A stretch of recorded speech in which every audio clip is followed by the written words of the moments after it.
বন্ধুরা, রোশনাই ধারাবাহিকের আগামী পর্বে দেখানো হবে জাহ্নবী আরণ্যকের মায়ের কাছে ছুটে আসে।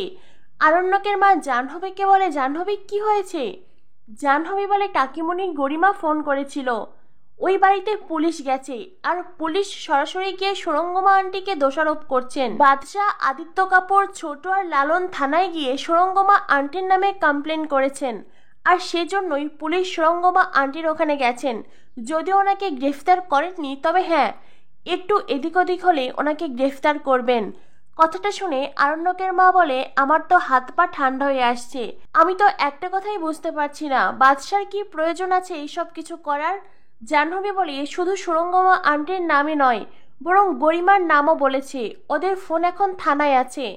আরণ্যকের মা বলে, তুমি এক্ষুনি তোমার কাকুকে ফোন করো। জাহ্নবী আরণ্যকের বাবাকে কল করে।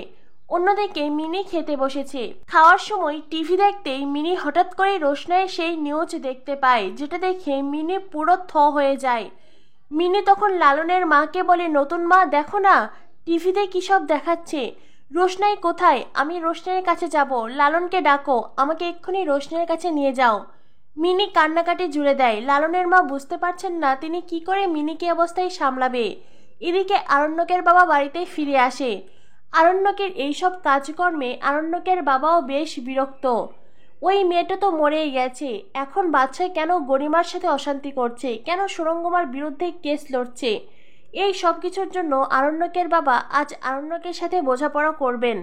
তখনই সেখানে আসে গরিমা সুরঙ্গমা। সুরঙ্গমা বলে, সব কথাই তো জানেন, পুলিশ কমিশনার নিয়ে আরণ্যক আমাদের বাড়িতে গিয়েছিল। আমাদের ফোন এখন পুলিশের হেফাজতে আছে। ভাবতে পারছেন এই কেসে আমাদেরকে ফাঁসানোর কত চেষ্টা চলছে? তখনই সেদিক দিয়ে বড়মা যায়। গরিমা বলে, বড়মা এদিকে এসো। বড়মা গরিমার কাছে এগিয়ে আসতেই গরিমা বলে, বড়মা, তোমার জামাই এইসব কিছু কেন করছে? ও শুধু আমাকে অসম্মানিত করছে না, বরং আমার মাকেও অপমান করার জন্য উঠে পড়ে লেগেছে। বড়মা বলেন, আমি তো তোমার কথা বুঝতে পারছি না। গরিমা বলে, লালন, আরণ্যক, আদিত্য, ছোট সবাই মিলে থানায় গিয়েছিল, আর লালন নিজে পুলিশ কমিশনারকে বলিয়ে আমাদের বাড়িতে পাঠিয়েছে। লালন এইসব কিছু কেন করছে বড়মা? বড়মা বলেন, দেখো গরিমা, লালন যদি কারোর সাথে থানায় গিয়েও থাকে, সেটা তার একান্ত নিজের সিদ্ধান্ত, এখানে আমি কি বা করতে পারি? সুরঙ্গমা বলে, সেই আপনাদের বাড়ির কাজের মেয়ে, যার চরিত্রের কোনো ঠিক নেই। এই ধরনের একজন মেয়ে না জানি কোন প্রেমিকের সাথে চলে গিয়েছিল, আর গাড়ি অ্যাক্সিডেন্ট করে এখন মারা গেছে, আর সেই দায় আসছে এখন আমার দিকে।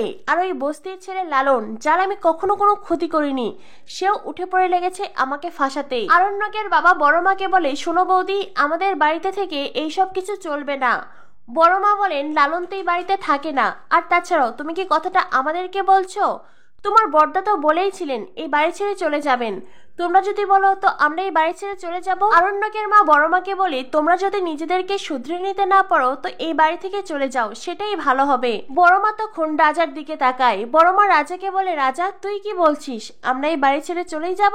জাহ্নবী বলে, মা তুমি রাজাকে কি বলছো? কাল অব্দি তো রাজা এই পৃথিবীর সবচেয়ে খারাপ ছেলে ছিল, তাই না? আর আমি হলাম এই পৃথিবীর সবচাইতে খারাপ বউ।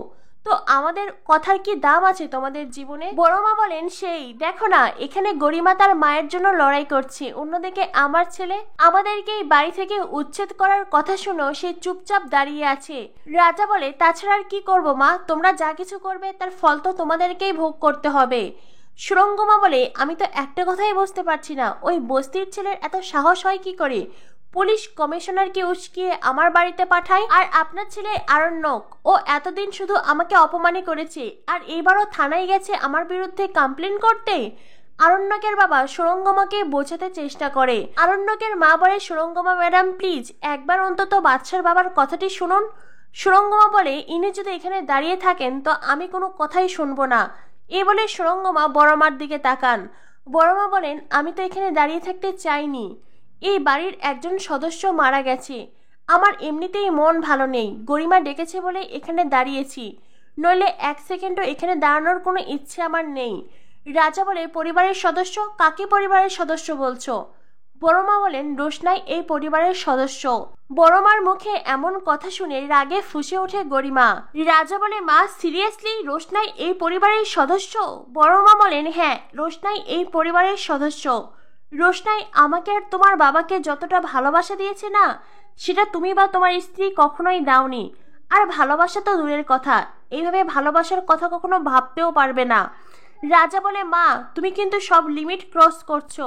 বড় মা বলেন, গুরুজনদের সাথে বুঝি এখন তুই এভাবেই কথা বলবি? উপস্থিত সবাই বড় মাকে নানানভাবে অপমান করে, তাকে কথা শোনায়। আর বড় মা তখন হাত জোর করে সবার কাছে ক্ষমা চায় আর ওখান থেকে চলে যায়।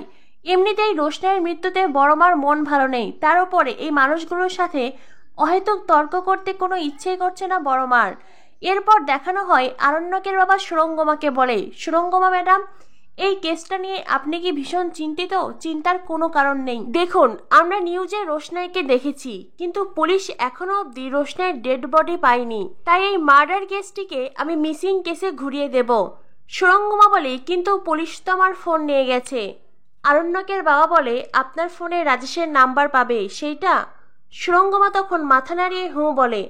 আরণ্যকের বাবা বলেন, আপনি কোনো চিন্তাই করবেন না, আপনি তো একজন সেলিব্রিটি, আপনার কাছে যে কেউ যখন তখন কল করতেই পারে। আপনি বলবেন রাজেশ একটা প্রোগ্রামের জন্য আপনাকে কল করেছিল, কিন্তু পরে প্রোগ্রামটি ক্যান্সেল হয়ে গেছে, ব্যাস। সুরঙ্গমা বলে, আপনার কি মনে হয় এতে কাজ হবে? আরণ্যকের বাবা বলেন, আরে কাজ হবে কি না সেটা আমি বুঝে নেব। এমনভাবে সব তথ্য প্রমাণ পেশ করব যে কোর্টে আপনার কোনো সাজাই হবে না। আর তাছাড়াও আমি যতদিন আছি আপনি একদম চিন্তা করবেন না, আমি কেসটিকে এমনভাবে ঘুরিয়ে দেব কোনো প্রবলেম হবে না। আরণ্যকের বাবার কথা শুনে সুরঙ্গমা যেন স্বস্তি পায়। যতদিন না পর্যন্ত রোশনের বডি পাওয়া যাচ্ছে ততদিন সুরঙ্গমা রাজেশের নামে সম্পত্তিও দেবে না। এদিকে সুরঙ্গমা যাতে আরণ্যকের বিরুদ্ধে কোনো পদক্ষেপ না নেয় সেজন্যই সুরঙ্গমাকে হাতে রাখতেই আরণ্যকের বাবা এইভাবে সুরঙ্গমাকে সাপোর্ট করে যাচ্ছে।